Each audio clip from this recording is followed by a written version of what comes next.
Hello বন্ধুরা, এই যে বাড়িটি দেখছেন, এই বাড়িটি হলো শ্রীরামকৃষ্ণের মন্ত্রশিষ্য নবগোপাল ঘোষের বাড়ি। ভিডিও শেষে বাড়ির ঠিকানা এবং কিভাবে আসবেন বলে দেব। স্বামীজির পাগড়িকে অমূল্য রত্নের মতো আগলে রেখেছে রামকৃষ্ণপুরের ঘোষ পরিবার। গঙ্গার পশ্চিম পাড়ে আজও অমর এক দিব্য পুরুষের পাগড়ির উপাখ্যান। অমূল্য রত্নের মতো সেই পাগড়ি আজও আগলে রেখেছে রামকৃষ্ণ পরমহংসদেবের শিষ্য নবগোপাল ঘোষের পরিবার। আর রাখবেন নাই বা কেন? কারণ সেই দিব্যপুরুষ যে আর কেউ নয়, স্বয়ং স্বামীজি নিজে। ক্ষেত্রীর মহারাজা অজিত সিংয়ের দেওয়া সেই পাগড়ি পরেই স্বামীজি গুরু গম্ভীর কণ্ঠে বক্তৃতা দিয়েছিলেন শিকাগো ধর্ম মহাসভায়। নবগোপালবাবুর স্ত্রী নিস্তারিণী দেবীর অপূর্ব রন্ধনে প্রসন্ন হয়েই সর্বত্যাগী বিবেকানন্দ রেগে গিয়েছেন সেটি। আবার কেউ কেউ বলেন ওই বাড়িতে বসে স্বামীজি রামকৃষ্ণ স্তোত্র লিখেছিলেন এবং সেই ঘটনাকে স্মরণ করবার জন্য স্বামীজি ওই পাগড়ি নবগোপাল ঘোষের বাড়িতে রেখে যান। এই পাগড়ি সেই অমর উপাখ্যান কেমন? রামকৃষ্ণদেবের সাক্ষাৎ মন্ত্রশিষ্য ছিলেন নবগোপালবাবু। স্বামী বিবেকানন্দ আর তিনি তাই গুরু ভাই ছিলেন।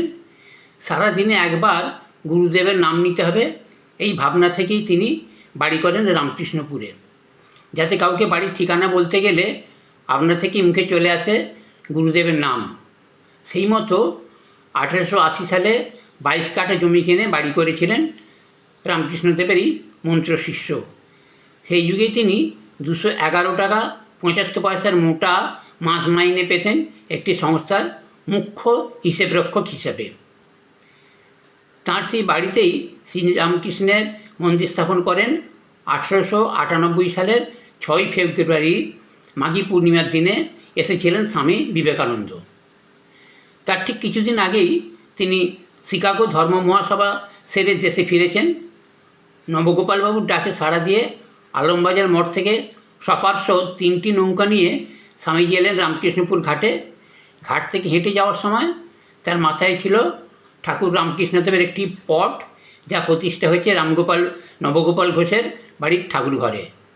আমেরিকা থেকে ফেরার পথে বার্লিন ঘুরে আসার সময় ঠাকুরের পোর্সিলেনের ওই পট তৈরি করেছিলেন তিনি।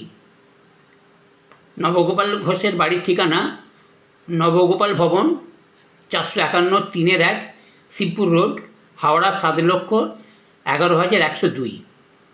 প্রতি বছর স্বামী বিবেকানন্দের জন্মদিনে নবগোপালবাবুর বাড়ির ফটক সর্বসাধারণের জন্য খোলা রাখা হয়, যাতে সকলেই স্বামীজির পাগড়ি দেখে যেতে পারেন। রামকৃষ্ণপুর ফেরিঘাট থেকে টোটো করে পল্লীর মাঠের কাছে নবগোপালবাবুর বাড়ি যাওয়া যায়। এখন যেখানে হেরিটেজ স্কুল, এইখানেই নবগোপালবাবুর বাড়ি। বন্ধুরা ভালো থাকবেন, নমস্কার।